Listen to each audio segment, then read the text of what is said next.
What is it really like being a Black person living or visiting South Korea in 2022? Hi, my name is Caroline, and I had the honor to live abroad in Seoul, South Korea. And what I experienced while there was nothing I could have prepared myself for. I was not a huge K-pop fan, and I wasn't into the dramas when I went, so in this video, you're gonna see a very raw and unbiased opinion. So keep watching. But before we dive right in, don't forget to subscribe if you have not.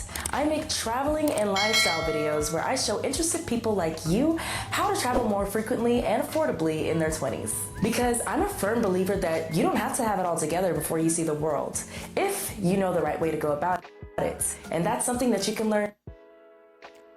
Why aren't you at home preparing a family with your husband? You're not supposed to be traveling the world at such a young age. That does not promote families. Families is what these societies are built off, and this is how they grow. But you know what? Whatever.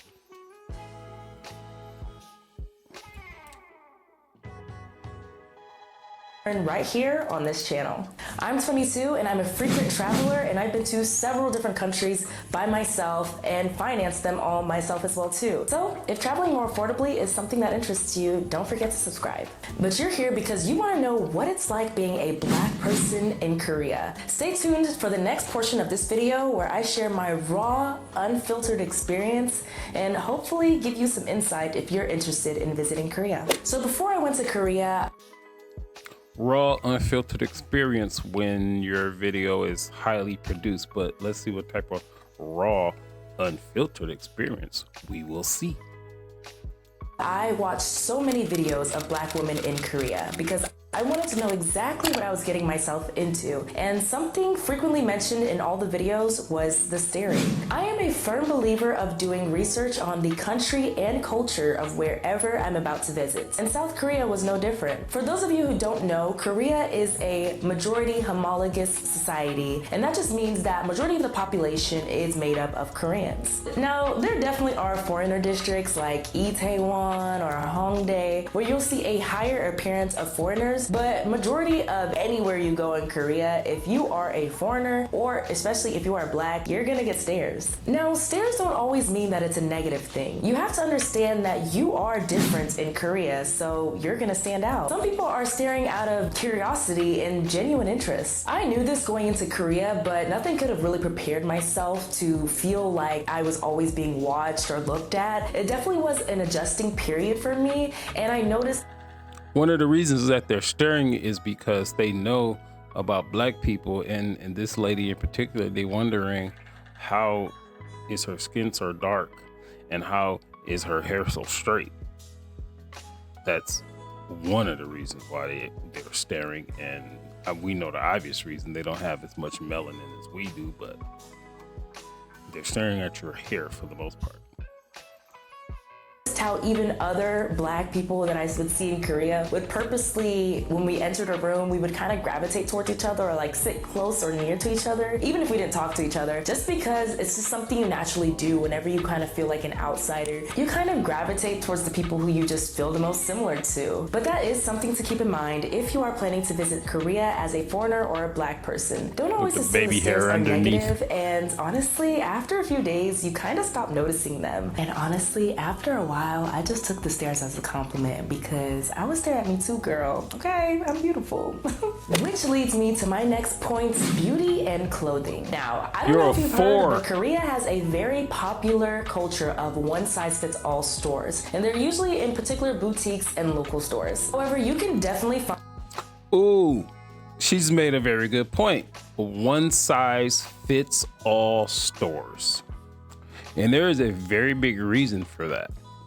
Because even though in Korea, I'm gonna assume she's in South Korea because nobody can go to North Korea, they have probably just as much freedom as we do in the United States. But since most of them are like-minded people, the culture is about family. And if you just oppose that to the United States, the culture is about individualism. do whatever you want to do whenever you want to do it. So if you can just eat and consume and just be fat, someone will accept you as you are. When you live in a culture that's based, those things just don't happen. There's an acceptable type of behavior in the way that you live, which sounds like sheep, which sounds like this, which sounds like that. But traditions can be a good thing. And then you can change of those traditions. Let's modify a couple of things for the way that people are thinking now, this, that, and the other. But you never get rid of traditions. Traditions are very good things. And that's why most of these successful countries are rooted in tradition.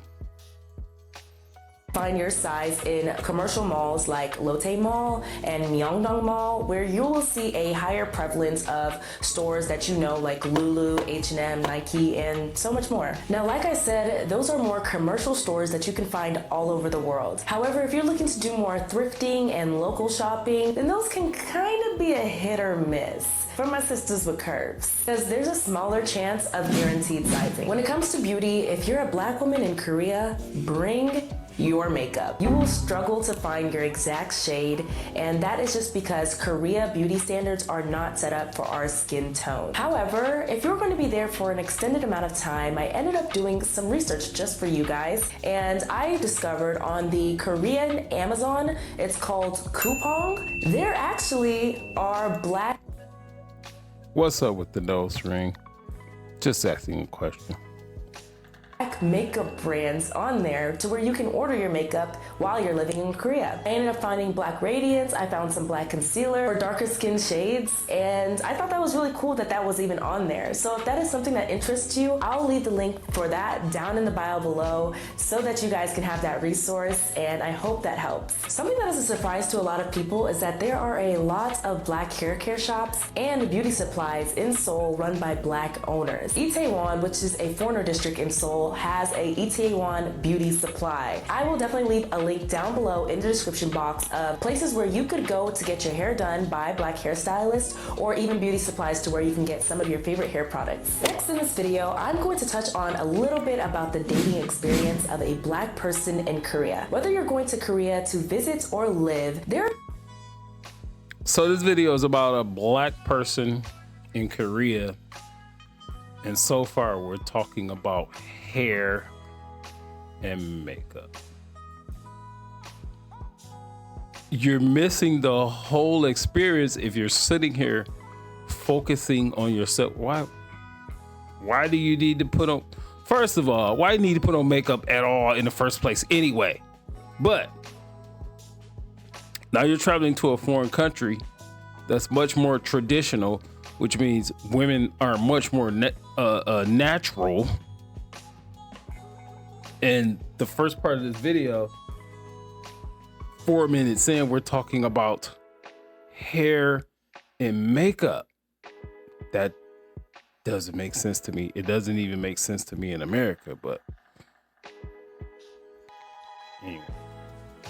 There are some things that you should watch out for when it comes to romantic relationships. So stay tuned for that, as you won't want to miss it. But first, like this video and comment down below any other questions that you may have pertaining to being a Black person or just a foreigner living in Korea that I don't touch on in this video. Let me know in the comments below, and I definitely will be answering all of your questions. But wait, I have to show you guys something scary. 93% of y'all are not subscribed to my channel. Is this a smash and pass? Is this a hit and ditch? You got what you need from me? I'm hurt. If you've made it to this portion of the video, don't forget to hit that subscribe button if you haven't already. It's free 99, and it helps me continue making these awesome videos for you guys. Speaking of smash and pass, dating. When I went to Korea, I had no intentions of dating. Zero. Honey, I was there for the food, for the experience, for the shopping, for the Instagram pictures. But it is inevitable as a Black person in Korea, you will get attention. Since I was there for so long, a lot of my friends were using the apps to make more Korean friends and explore Seoul more. So after a little bit of hesitancy, I decided to make an account, and I ended up meeting up with a guy for lunch. The guy was super sweet and such a gentleman the entire time, but I did kind of feel like some of the topics of discussion were a little questionable. Oh yeah, let's get into we were this. hanging out and we were talking about going out in Korea, what that experience was like, and he was basically just asking me about, like how do I like to dance, what songs do I like, do I like to twerk and stuff. And I was Insulting. like, okay, yeah, sure, sometimes, twerking happens, but why are we talking about that? Another thing he mentioned was he really cannot stand, and he brought this up, when people are singing songs and they use derogatory terms like, the N-word or something, he's just like, hey, I can't stand that, that's so disrespectful. And although I appreciated the acknowledgement of that, I was just kind of like, why are we talking about this? Why is this the topic of discussion? It wasn't anything wrong, but it was more so kind of this idea of he felt the need to talk about more stereotypical Black things instead of just talking to me like a normal human being would talk to some. He's talking to you that way because the cultural differences are just so stark, and on top of that, you already have he has a stereotypical opinion of you based on the media that he has gotten from you. That's why he's talking about these things.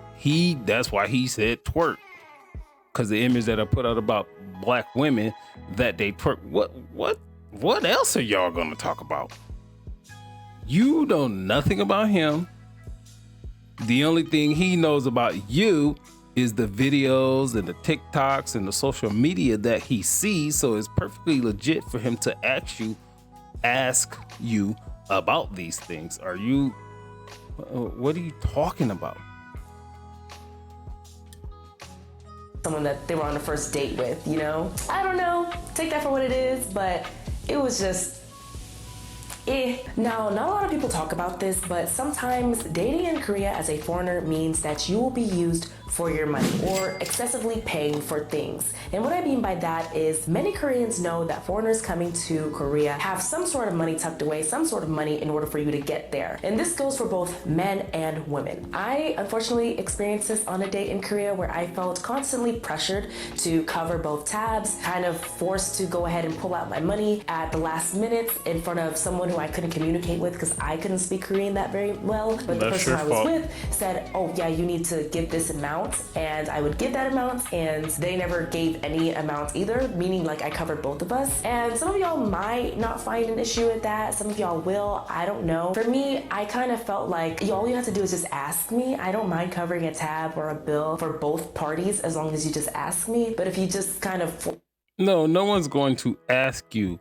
Before you go somewhere, you should learn the overall culture or just the minimum things. Going out to eat with a group, if that's what you're going to do, that's a minimum thing. So that's not on them, that's on you.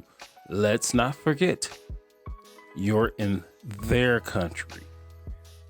You have to acquiesce to the way that they live. You have to learn the language. You have to learn the customs.